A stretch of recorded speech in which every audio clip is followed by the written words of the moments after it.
Joshua chapter 10.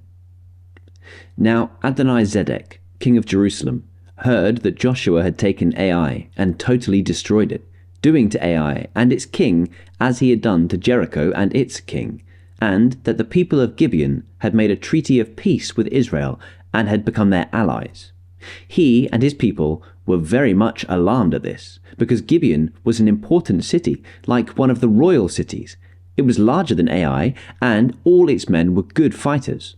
So Adonizedek, king of Jerusalem, appealed to Hoham, king of Hebron, Piram, king of Jarmuth, Japhia, king of Lachish, and Debir, king of Eglon.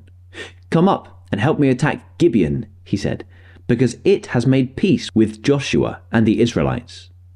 Then the 5 kings of the Amorites, the kings of Jerusalem, Hebron, Jarmuth, Lachish, and Eglon, joined forces. They moved up with all their troops and took up positions against Gibeon and attacked it. The Gibeonites then sent word to Joshua in the camp at Gilgal. "Do not abandon your servants. Come up to us quickly and save us. Help us, because all the Amorite kings from the hill country have joined forces against us." So Joshua marched up from Gilgal with his entire army, including all the best fighting men. The Lord said to Joshua, "Do not be afraid of them. I have given them into your hand. Not one of them will be able to withstand you." After an all-night march from Gilgal, Joshua took them by surprise.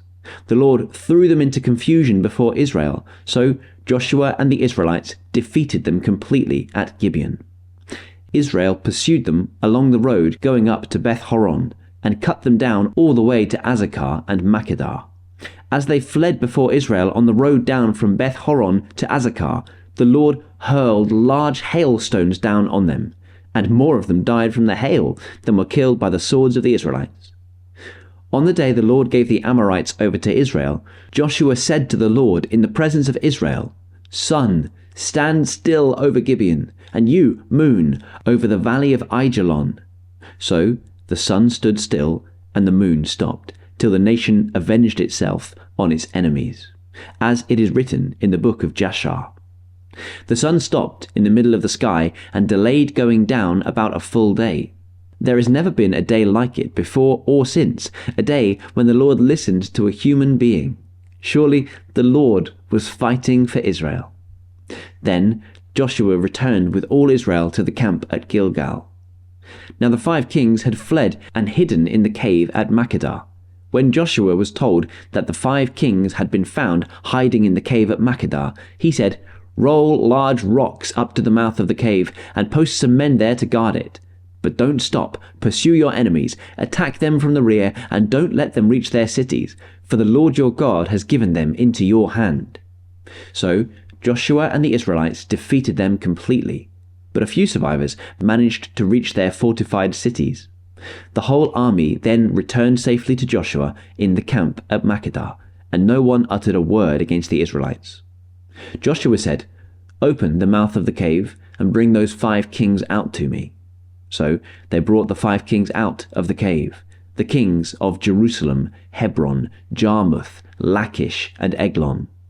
When they had brought these kings to Joshua, he summoned all the men of Israel and said to the army commanders who had come with him, "Come here and put your feet on the necks of these kings." So they came forward and placed their feet on their necks.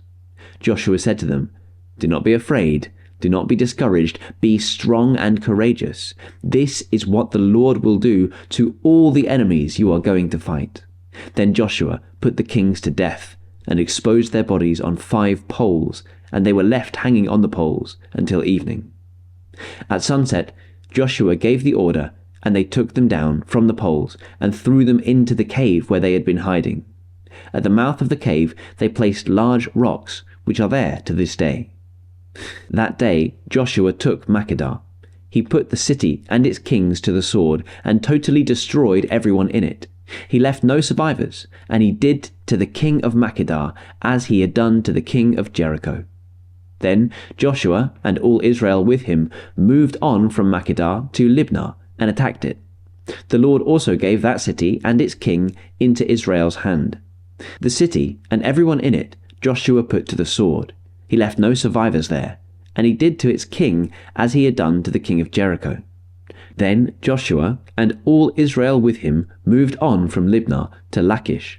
He took up positions against it and attacked it. The Lord gave Lachish into Israel's hands, and Joshua took it on the second day. The city and everyone in it he put to the sword, just as he had done to Libnah. Meanwhile, Horam, king of Gezer, had come up to help Lachish, but Joshua defeated him and his army until no survivors were left. Then Joshua and all Israel with him moved on from Lachish to Eglon.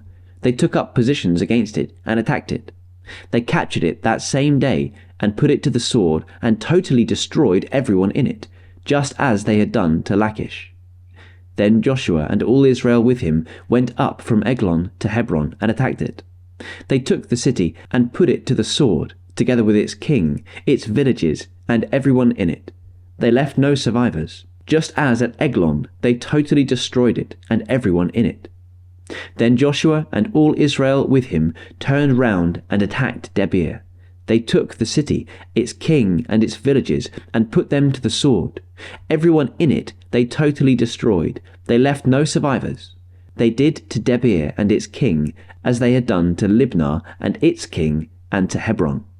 So Joshua subdued the whole region, including the hill country, the Negev, the western foothills, and the mountain slopes, together with all their kings. He left no survivors.